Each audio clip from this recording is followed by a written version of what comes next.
Dear Bluebird, saya masih ingat pertama kali kita bertemu di Soekarno-Hatta zaman dulu.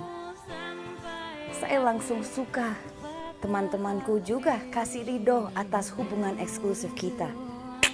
Make sure you call Bluebird. That's the only good one there is out there. Other ones will just screw you over.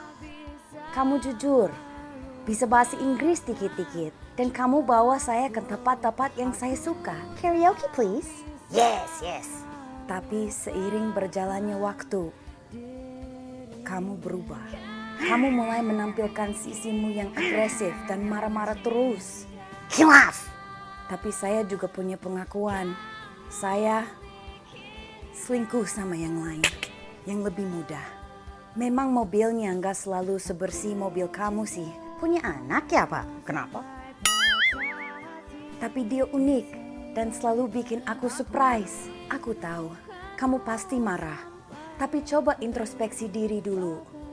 Gara-gara kamu gak mau berubah dan sifatnya seperti anak kecil. Ngambek dan gak mau kalah. Aku gak mau lagi eksklusif sama kamu. Maafkan aku. Oh, PS.